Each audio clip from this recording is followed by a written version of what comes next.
Hello everyone, welcome to my YouTube channel RJ Yogesh. I hope आप सब अच्छे होंगे और खुश होंगे। आज की इस वीडियो में मैं एक्सप्लेन करने वाला हूँ एक नई सीरीज़ को जिसका नाम है F4 थाईलैंड। और ये सीरीज़ एक एडेप्शन है बॉयज़ ओवर फ्लावर्स की, जिसके हमने कई सारे वर्जन्स देखे हैं। तो बस अब ये एक थाई वर्जन है, तो आई होप आपको ये वीडियो पसंद आएगी। और अगर आप चैनल पर नए हैं तो चैनल को सब्सक्राइब करें, वीडियो पसंद आए तो लाइक कमेंट और शेयर करना। और हाँ गाइस, अगर आपको मेरी वॉइस में थोड़ा चेंज लग रहा हो तो माफ़ करना, क्योंकि मुझे थोड़ा कोल्ड है, तो एडजस्ट कर लो। तो वीडियो को स्टार्ट करते हैं।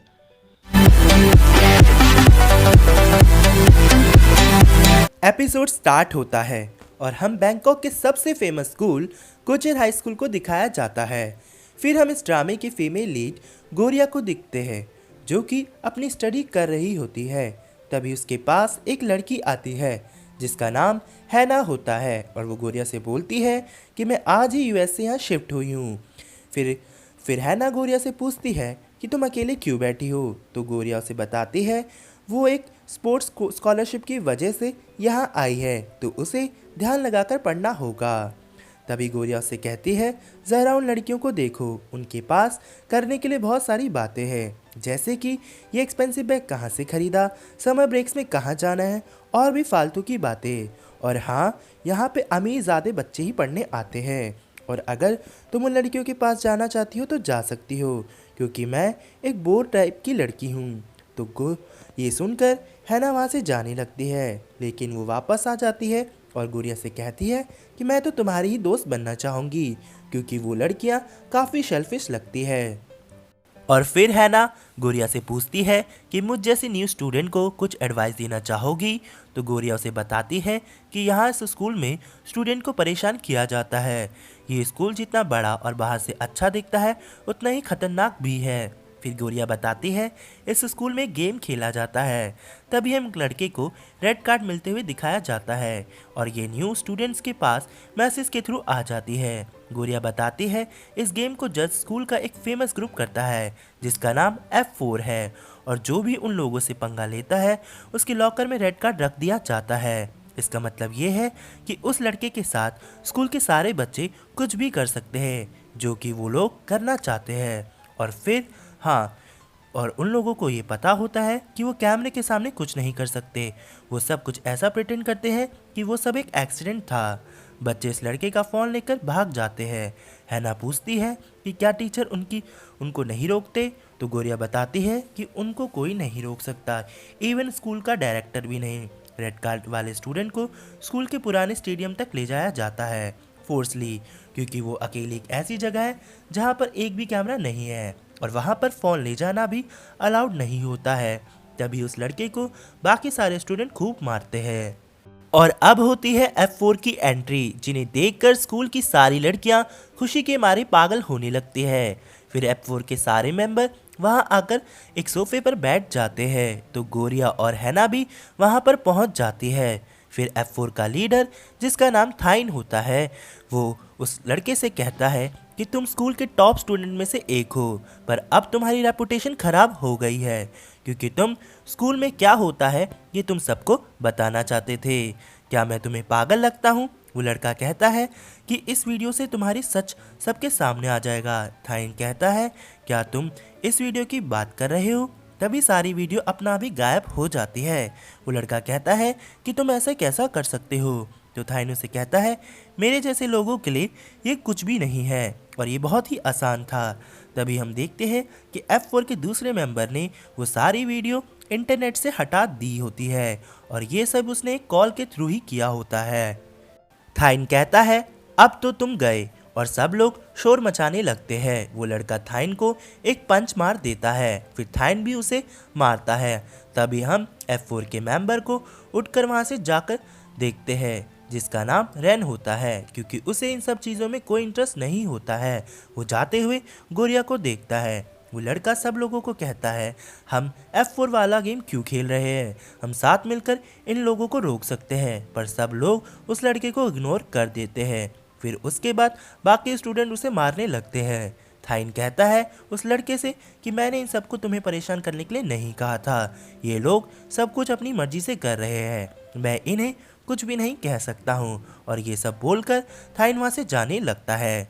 तभी F4 का एक मेंबर केविन उन सब बच्चों से कहता है कि ये बस बचकर यहाँ से जाना चाहिए और जिंदा रहना चाहिए। तभी हम देखते हैं गोरिया को ये सब अच्छा नहीं लगता और वो गुस्सा करते हुए छत की तरफ चली जाती है और वहाँ जाकर खूब चिल्लाने लगती है और कहती है ये स्कूल जितना बाहर से अच्छा और बड़ा दिखता है उतना ही अंदर से घटिया है और यहाँ के बच्चे और वो F4 का ग्रुप पूरा पागल और बेवकूफ़ है। ये सब कहकर गोरिया का गुस्सा शांत हो जाता है और वो वहाँ से चली जाती है। तभी हम देखते हैं वहाँ पर F4 का मेंबर रेनवी होता है। वो ये सब सुनकर हंसता है और मुस्कुराता है।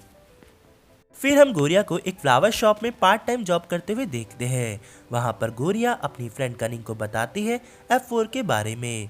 तो कनिंग उससे कहती है कि अभी तक तो तुम्हें इसकी आदत हो जानी चाहिए और उनके बारे में सोच सोच कर तुम अपना मूड क्यों खराब कर लेती हो। अब इन सब बातों को छोड़ो और मुस्कुरा दो। तभी वहाँ पे शॉप का ओनर आता है जिन्हें गोरिया और कनिंग प्यार से अंकल कहती है। तो अंकल कहते हैं कि मुझे तो इस F4 वाली स्टोरी पर बिल्कुल भी यकीन नहीं होता है क्योंकि F4 के बारे में मैंने बहुत कुछ पता किया है। सब लोग उन्हें बहुत पसंद करते हैं, इवन उन्हें अच्छा मानते हैं। फिर अंकल एक एक करके हर F4 के मेंबर की स्टोरी बताते हैं जिसमें सबसे पहले वो थाइन के बारे में बताते हैं। वो कहते हैं थाइन जो कि थाईलैंड की नंबर 1 कंपनी प्राम का बेटा है, वो स्पोर्ट्स और स्टडी दोनों में ही परफेक्ट है। गोरिया कहती है पता नहीं वो बिना क्लास अटेंड किए ही कैसे पास हो जाता है, वो बहुत बुरा है। फिर अंकल कहते हैं दूसरा मेंबर है MJ जो कि एक कूल बॉय है जिसे सारी पार्टी गर्ल्स जानती है। तो गोरिया इस पे भी कहती है MJ मुझे तो वो पूरा माफिया लगता है। फिर अंकल बताते हैं थर्ड मेंबर है केविन जिसकी फैमिली हाई लेवल गवर्नमेंट की एक ऑफिशियल स्टेचुरी है जो कि एक्सपोर्ट इंपोर्ट का बिजनेस करती है। इस पर कनिंग कहती है वो बिल्कुल रॉयल लगता है। तो गोरिया कहती है वो सबसे बड़ा प्ले बॉय है, उसे गर्ल्स के साथ फ्लर्ट करना पसंद है। फिर उनके अंकल सबसे लास्ट मेंबर रिन के बारे में बताते हैं। वो कहते हैं वो नंबर 1 हेल्थ सेंटर की फैमिली का बेटा है, ये बहुत हैंडसम है और उसे ज़्यादा बात करना पसंद नहीं। फिर गोरिया बोलती है कि ये सब मेंबर में से बिल्कुल अलग है, पर हाँ ये सब एक दूसरे को गलत में साथ देते हैं, इसलिए ये भी बुरा ही है। सब बिल्कुल परफेक्ट दिखते हैं और स्कूल में डोनेशन देकर वहाँ राज करते हैं। और उसी शॉप का ओनर तभी गोरिया से कहता है कि तुम इन सब से दूर रहना और इन सब मैटर में मत पड़ना। तो गोरिया अंकल को हाँ कहती है कि वो इन सब से दूर रहेगी। नेक्स्ट सीन में हम गोरिया को गोरिया की फैमिली के साथ देखते हैं जो कि डिनर की तैयारी करते हैं। तभी उसकी मॉम की नज़र गोरिया के फटे शूज़ पर जाती है। तो वो गोरिया से कहती है क्या तुम इन शूज़ को पहनकर रोज़ स्कूल ऐसे ही चली जाती हो, क्या बाकी स्टूडेंट्स तुम्हें कुछ नहीं कहते। तो गोरिया कहती है ये इतने भी नहीं फटे और हाँ अभी ये और चल सकते हैं, तो पैसे क्यों बर्बाद करने, और आप लोगों ने मुझे इतने बड़े स्कूल में डाला है और आपके इतने सारे पैसे खर्च हो रहे हैं। तो मॉम कहती है तुम इन सब की चिंता क्यों करती हो, मुझे तो बस इस बात से ही खुशी है कि तुम इतने बड़े स्कूल में पढ़ने जाती हो, और हाँ स्टडी मटेरियल और बैग की चिंता तुम मत करो, उन सबको मैं देख लूँगी। और बस ये सोचो कहीं तुम्हें कोई अमीर लड़का पसंद कर ले और तुम उसके प्यार में पड़ जाओ। उसके बाद गोरिया एक मैगजीन को देखती रहती है। तभी वो एक लड़की को देखती है जिसका नाम मीरा होता है। फिर हमें फ्लैशबैक का सीन दिखाया जाता है जहां हम एक इवेंट में मीरा को देखते हैं जो बच्चों को मोटिवेट करते हुए कहती है कि अपने बैकग्राउंड और स्टेटस को भूलकर अपने ड्रीम्स को फॉलो करो। और अब सीन प्रेजेंट में आता है और अब हम गोरिया को स्कूल में देखते हैं और वो कहती है कि मीरा की इन बातों से इंस्पायर होकर ही उसने इस स्कूल में एडमिशन लिया था, लेकिन ये स्कूल बाहर से जितना अच्छा दिखता है उतना ही अंदर से बेकार है। तभी वो F4 को देखती है। तभी हम देखते हैं हैना उसके पास आती है और वो कहती है कि मीरा कितनी कूल है। तो गोरिया से पूछती है क्या तुम मीरा को जानती हो। तो हैना बताती है हाँ उसी की बातों से मोटिवेट होकर उसने इस स्कूल में एडमिशन लिया था, पर उसे F4 की हरकतें दूसरों को परेशान करना बिल्कुल पसंद नहीं है। और वो गोरिया से कहती है थैंक यू मुझे इन सब बातों को बताने के लिए, वरना मैं इन सब में फंस जाती। गोरिया हैना से कहती है कि हम ग्रेजुएशन तक पूरी शांति से पढ़ाई पर ही फोकस करेंगे और सेफ्टी से यहाँ रहेंगे। हैना इस बात पर एग्री करती है और वो अपना खाना उठाकर वहाँ से जाने ही लगती है। तभी अचानक से उसकी टक्कर थाइन से हो जाती है और उसका सारा का सारा खाना थाइन के जूते पर गिर जाता है और थाइन उससे कहता है, क्या ये तुम्हारा लड़कों को पटाने का कोई तरीका है? तो हैना रो रो कर उससे कहती है, मुझे माफ़ कर दो, मैंने ये सब कुछ जानबूझकर नहीं किया, मैं तुम्हारे लिए नए शूज़ ला दूंगी। तो थाइन उसे कहता है, ये शूज़ स्पेशली पेरिस में बनवाए थे, क्या तुम इसे खरीद पाओगी? तो एमजे कहता है, इतनी प्यारी लड़की को डराओ मत। तो हैना बहुत रिक्वेस्ट करती है और कहती है, जो तुम कहोगे मैं वही करूँगी। तो तभी सभी स्टूडेंट कहने लगते हैं कि तुम उसके शूज़ को अपनी जीभ से साफ़ करो। तो थाइन कहता है, वैसे तुम ऐसा भी कर सकती हो, और अगर तुमने ऐसा कर दिया तो मैं तुम्हें माफ़ कर दूंगा। सभी लोग इस बात को चीयर करने लगते हैं। ये सब देखकर गोरिया को काफ़ी गुस्सा आता है और वो उठकर थाइन के पास जाती है। थाइन उसे ही देखता है। गोरिया उसके पास आकर कहती है कि बस बहुत हो गया, उसने तुम्हारे ऊपर जानबूझकर नहीं किया और उसे माफ़ कर दो। तो थाइन कहता है, क्या तुम मुझे ऑर्डर दे रही हो? तो गोरिया कहती है, ऐसा कुछ नहीं है, तुम गलत सेंस में ले रहे हो। तो थाइन कहता है, चलो ठीक है, मैं तुम्हारी बात मान लेता हूँ। और हैना से कहता है कि तुम बहुत लकी हो कि तुम्हारी ऐसी फ्रेंड है, और वहाँ से चला जाता है। नेक्स्ट डे गोरिया के लॉकर में भी हमें रेड कार्ड मिलता है और ये न्यूज़ पूरे स्कूल में फैल जाती है। गर्ल्स कहती है, अब तो ये गई काम से और ये नहीं बच पाएगी। तभी हम देखते हैं गोरिया टीचर को कहती है कि उसके सर में दर्द है और वो रेस्टरूम जा रही है। तभी हम देखते हैं कि गोरिया रेस्टरूम में आराम कर रही होती है। तभी दो लड़के उसे मारने के लिए आते हैं, लेकिन तभी वहाँ पर डॉक्टर आ जाती है और गोरिया ये देखकर वहाँ से भाग जाती है। थोड़ी देर आगे पहुंचकर कुछ स्टूडेंट उसके पैरों के नीचे बॉल्स गिरा देते हैं, जिससे वो गिर जाती है। तभी वहाँ पर हैना आ जाती है और वो गोरिया से पूछती है, क्या तुम्हें बच्चे परेशान कर रहे हैं? तो गोरिया कहती है, तुम मेरी चिंता मत करो, मैं इन सबको हैंडल कर लूँगी। और हैना और कुछ बिना पूछे ही वहाँ से चली जाती है। तभी कुछ गर्ल्स गोरिया पर पानी फेंक देती है और उसका मजाक उड़ाने लगती है। गोरिया इन सब बातों से परेशान होकर छत की तरफ भाग जाती है और छत पर जाकर वो खूब चिल्लाने लगती है और जोर जोर से चिल्लाती है। तभी वहाँ पर रेन भी होता है और उससे कहता है, तुम्हारे यहाँ आने से पहले ये जगह बहुत शांत रहती थी। तो गोरिया वहाँ से रेन को बिना कुछ कही जाने लगती है। रेन उसे अपनी तरफ खींचकर छुपा देता है। तभी हम देखते हैं वहाँ पर दो लड़कियाँ आती है और वो रेन से पूछती है, क्या तुमने यहाँ पर किसी लड़की को आते हुए देखा? तो रेन उन्हें मना कर देता है और उन लड़कियों के जाने के बाद वो गोरिया से बोलता है, स्कूल ओवर होने तक तुम यहाँ पे सेफ रह सकती हो, पर हाँ बिना चिल्लाए। और ये कहकर वो वहाँ से चला जाता है। तभी हम देखते हैं गोरिया की नज़र एक पेंटिंग पर पड़ती है जिसमें उसी की फ़ोटो बनाई होती है और ये फ़ोटो रेन ने बनाई होती है। फिर उसे देखकर गोरिया वहीं पर छुप जाती है।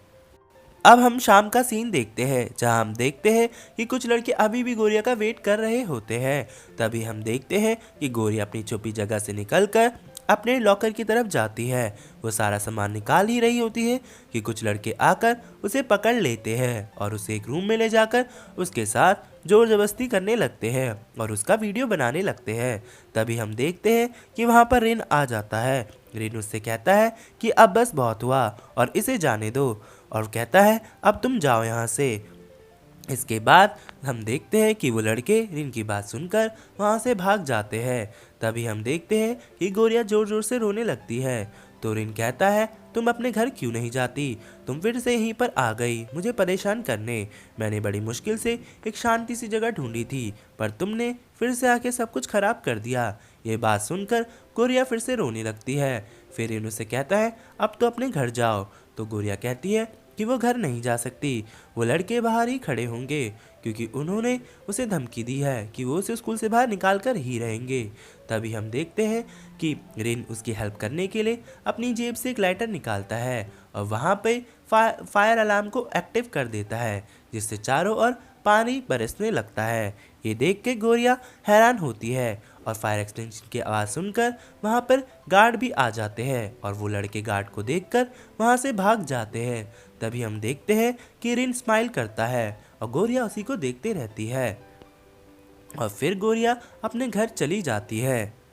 नेक्स्ट सीन में हम गोरिया को उसके घर पे देखते हैं। उसने अपने आप को अपने रूम में लॉक किया होता है। तभी हम दरवाजे पे उसके मॉम डैड और भाई को देखते हैं जो कि उसे काफ़ी समझा रहे होते हैं, लेकिन दरवाज़ा पुराना होने की वजह से टूट जाता है और वो सब कमरे के अंदर चले जाते हैं। तो गोरिया की मॉम डैड और भाई को बाहर निकाल देती है और कहती है कि मैं गोरिया को समझाती हूँ। तभी मॉम गोरिया के पास जाती है और गोरिया से पूछती है कि क्या हुआ। गोरिया कहती है कि मैं एक नॉर्मल स्कूल में जाना चाहती हूँ।